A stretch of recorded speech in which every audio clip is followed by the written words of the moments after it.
Now let us find out why Lord Krishna built the city of Dwaraka.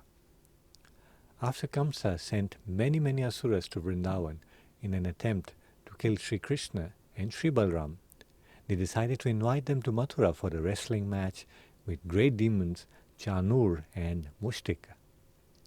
At that time, Krishna came to Mathura. He and Balram killed Chanur and Mushtika, and then they finally killed Kamsa. Kamsa had two wives, Asti and Prapti, and they were the daughters of King Jarasandha, who was a great demon of the Magad province.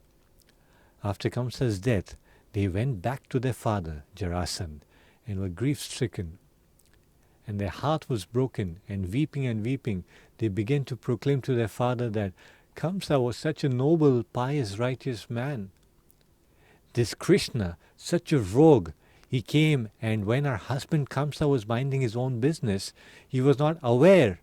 Krishna jumped on him and killed him by all unfair means. And we will not be satisfied until the death of our husband is avenged. So Jarasandha made a vow to destroy Krishna and destroy the entire Yadu dynasty. He was a very powerful asura. So he mobilized 23 Akshoni divisions of soldiers from all the demons from all over the world to help him to conquer Krishna. In the battle of Kurukshetra, so many soldiers were killed. There were only 18 Akshoni divisions of soldiers on both sides together, and Jarasandha mobilized 23 Akshoni divisions, and they attacked Krishna and Mathura. Krishna killed all of his army, deeply uprooted it, destroyed everyone except Jarasandha. He allowed Jarasandha to escape. Jarasandha again went and mobilized all the demons from all over the world to come up with a huge army and again attacked Mathura. And Krishna destroyed all his armies again. He did this 17 consecutive times. Now one may ask, why Krishna killed his whole army but never would kill Jarasandha? The great acharyas explain that Krishna's mission in this world is Paritranam sadhunam vinashaya ch dushkritam dharma sansthapanadhaya sambhavami yuge yuge. He comes for the purpose of protecting his devotees and annihilating the miscreants, the demons. He knew that Jarasandha was such a popular and an influential demon that he was getting demons from all over the world and bringing them right to Mathura.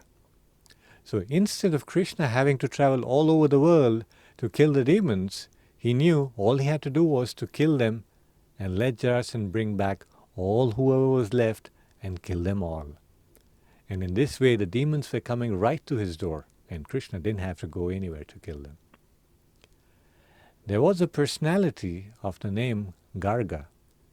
One time it so happened that some of the members of the Yadu dynasty ridiculed him and laughed at him. So he did tapasya to Lord Shiva for a very long time, many long years, and he begged for a benediction that he would have a child that would create great fear and anxiety in the Yadus. So with the benediction of Lord Shankar, he begot of a woman from a Yavan class, most uncivilized section of society, a son whose name was Kalyavan, who was a very powerful demon. And because he was from a Yavana untouchable class, nobody liked to go close to him. He mobilized a huge army of barbarians, and Jarasandha arranged that one would attack from the east and one would attack from the west simultaneously. So Kalyavan comes with his armies from one side of Mathura and challenging Krishna to fight. Krishna realized that while I am fighting with his armies, Jarasandha would come from the other side. And then the citizens of Mathura will be in a very difficult position. It would be very uncomfortable for them. So he spoke with Balram about this, and he made a plan. While all the citizens of Mathura were sleeping, Krishna called for Vishvakarma, the architect of the demigods, and he told him to build a beautiful city within the sea.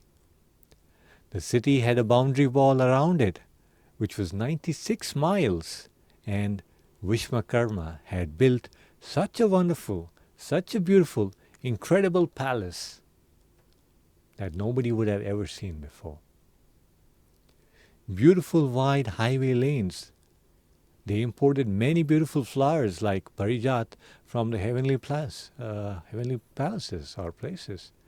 Beautiful, beautiful palaces all bedecked with marble and all precious jewels and gold and silver.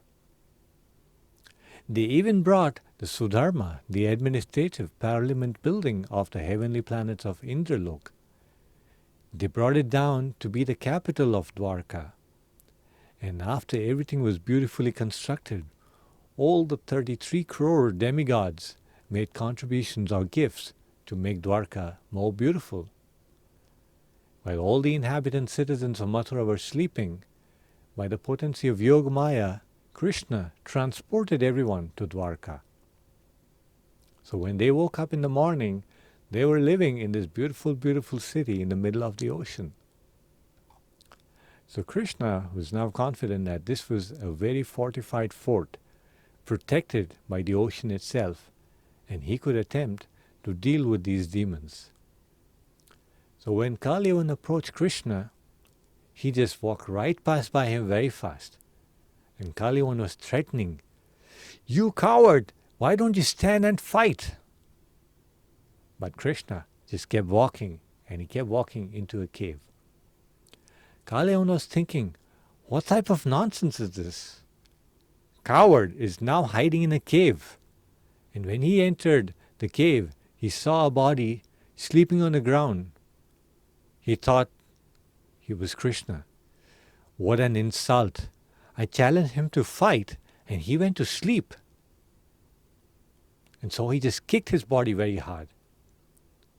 But he was not Krishna, but the great king of the name Muchukunda, who immediately arose and looked at Kaliyavan with great anger, and from his eyes he burned Kaliyavan into ashes. Then Muchukunda told Krishna that he was the king who defended the demigods for many long years against the demons until Kartikeya, the son of Shiva, was born. At that time, Indra told him that he is not required anymore, and that they would give him any benediction for his seva. He said that the only benediction I want is that I want to sleep. I haven't slept for years. He was fearing that if any other problem would take place, Indra and the demigods will wake him up again. So he said that I want a benediction that if anyone will wake me up, I will burn him to ashes with my eyes. Krishna was very clever, and Muchukunda being his devotee, Krishna wanted to wake him up to send him back to Godhead.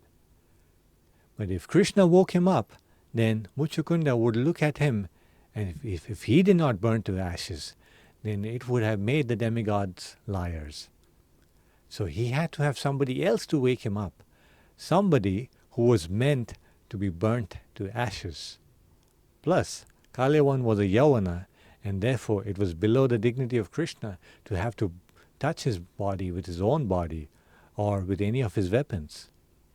So he arranged it in such a way that Muchukunda could burn him with his glance. Then he gave Muchukunda any benediction that he would ask for. And Muchukunda simply asked, "Let me always be remembering you with love and devotion, and let me always be the servant of your devotees." Then Krishna went back to Mathura, and at that time Jarasandha attacked yet again. This time Krishna just walked away, and Jarasandha started chasing him. And at this time Balaram was with Krishna as well.